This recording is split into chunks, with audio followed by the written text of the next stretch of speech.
And I'm like, you know what, I cannot be bothered to put makeup on again. Like, it didn't go right the first time, so you know what, we're gonna film this video naturally, you know. I've literally just done my eyebrows and that's it, boys and girls.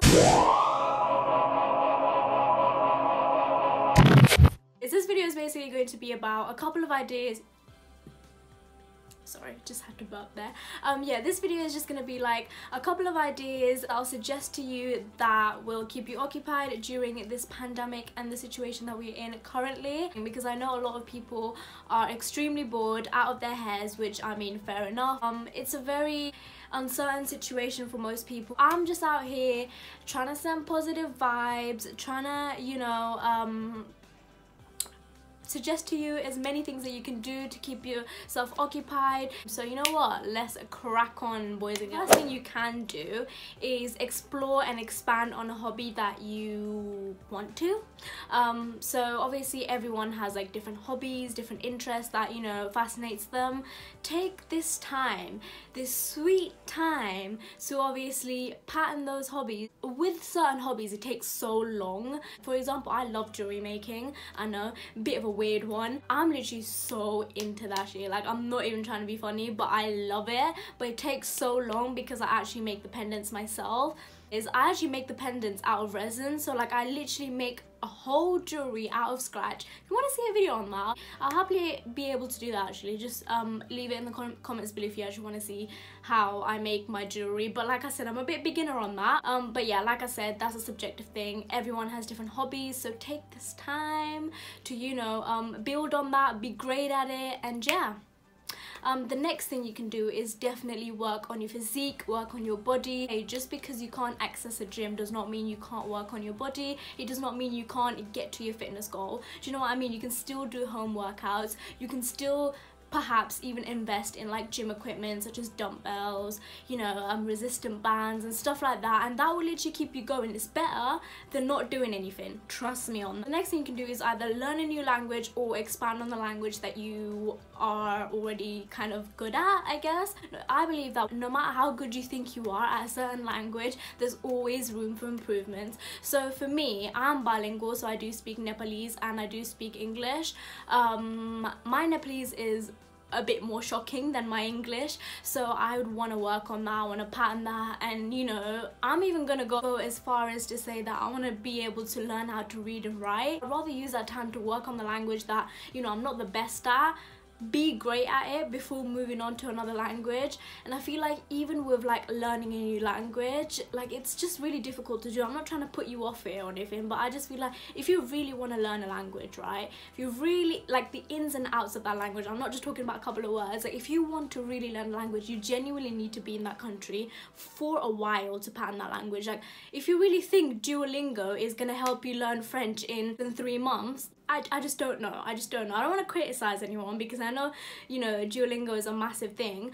But obviously if you're not like bilingual, then obviously go ahead and learn a new language if, you know, if that floats your boat. I'm not saying don't do it, it's a waste of time, because even if you don't end up learning the whole language, you know, A to Z, at least you know a couple of words, and that in itself is better than nothing. So I mean, you know, it's up to you.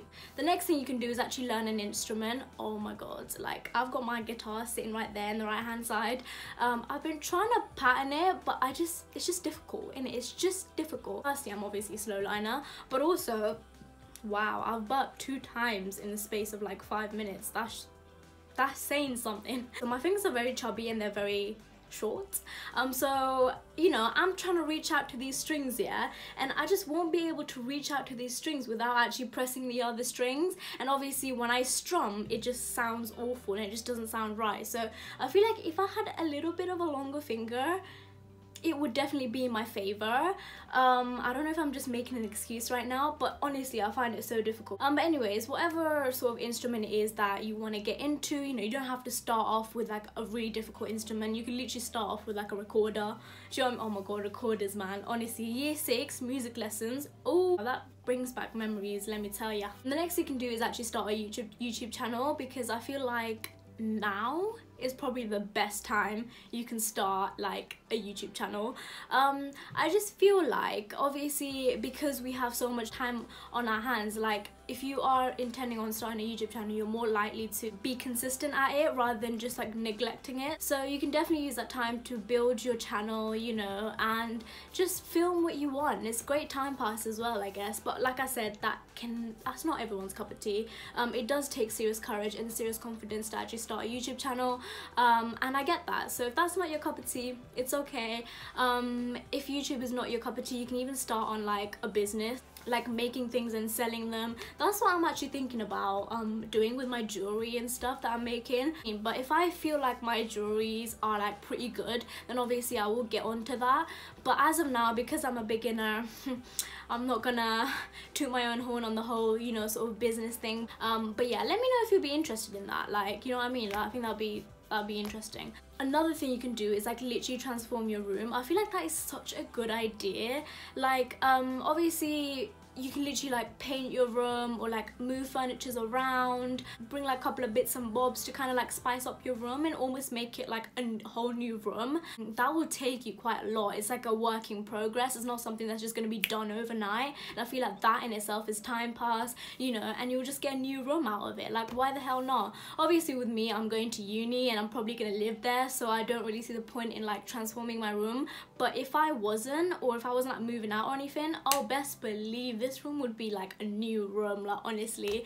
Another like important thing I feel like is not really on the fun side, but intellectually just stimulating your mind is really important. I feel like because of this whole sort of like situation, we're at home, you know, we're a bit kind of overwhelmed, we don't really know what to do with ourselves. People are not going to be like at home revising because we have nothing to revise for, unless if you're in uni and doing your assignments, that's different. But like, you know, for like us A-levels and like GCSE students, like we don't really have anything to really be doing. Although that is the case, I feel like we shouldn't neglect work, and I feel like we shouldn't neglect all the sort of like intellectual kind of things that involves when it comes to revising, when it comes to like you know, just like doing work, because your brain needs to be working. It could literally be anything. It could just be something that maybe you learned that was quite intellectual. It doesn't even have to be like, oh, write me an essay kind of thing. I'm not talking about that. Just anything that will like engage your mind. Even like doing a puzzle piece, do you know what I mean? That takes thought, that takes, you know, the brains to work.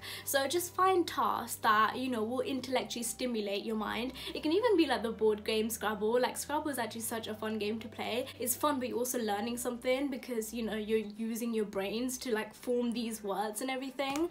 Also, another thing I feel like is learning how to cook. Cooking, I feel like, is something that you just need to know. It's like a fundamental thing that you just need to know. I'm not saying you need to be like the next Gordon Ramsay or anything, nothing like that, but knowing how to cook is just a great life skill to have. Listen, like coming from me, I don't even know how to cook one thing.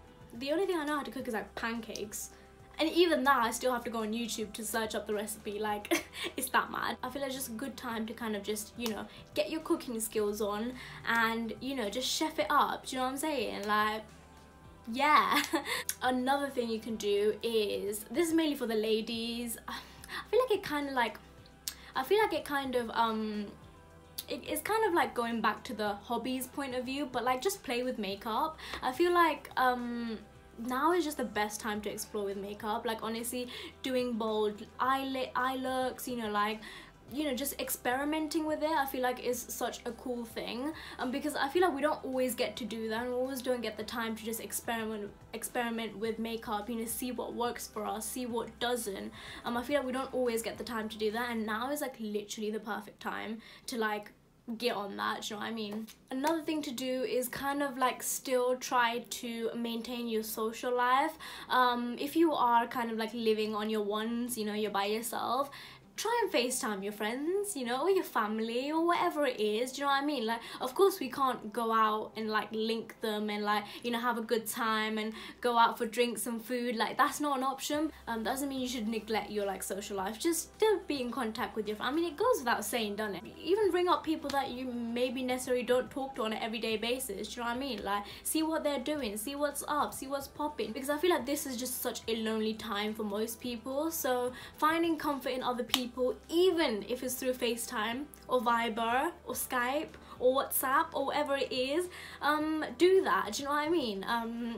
but also prioritize the time that you have for yourself as well, because that is equally important. I looked up in my bookshelf, and guess what? Read a book. I feel like reading is just a great hobby. Not even a hobby. Reading is a great habit. It's not a hobby, it's a habit to have. Because I know this whole thing, oh, I'm not really a book person. Like, I feel like you have to read. Like, wherever you are, you need to read. Do you know what I mean? So I just feel like if you just kind of like pattern your habit on like reading, it will make your life a lot easier. Like, when I mean reading, I don't mean, oh, read Snow White and the Seven Dwarfs. Like, do you know what I mean? I mean read a book that is going to get you interested, that's gonna get you that drive, that's gonna give you that motivation to, you know, do whatever it is that you want to do. There are so many books that are linked with businesses, that are linked with psychology, that are linked with, you know, different aspects of things. It could be anything. So, you know, don't just think, oh, I don't want to read, because, you know, there are a lot of things that you can read. Like, even if it's like a cookery book, still classed as reading. So I feel like it's really important to just give tech a break. Most people now just feel like that is the only option, being on my phone, being on this, like just me being my iPad. Like, give social media, give your phone, just gadgets in general a break. I'm not saying get off it. Make sure your eyes are not always on a screen. If you're gonna search up a recipe, rather than searching it up on YouTube, search it up in like a book. Do you know what I mean? So that is like really important. And yeah, like I said, it's just a great life skill to have, really. Anyways, that is literally it, I think. I've covered most things that I can. And yeah, if you obviously have more suggestions, leave them down in the comments below. And yeah, that is pretty much it. I hope you guys enjoyed this video. Please subscribe to my channel, add me on my Insta. I hope you guys have a good rest of the evening, and I'll see you guys in my next one. Bye bye.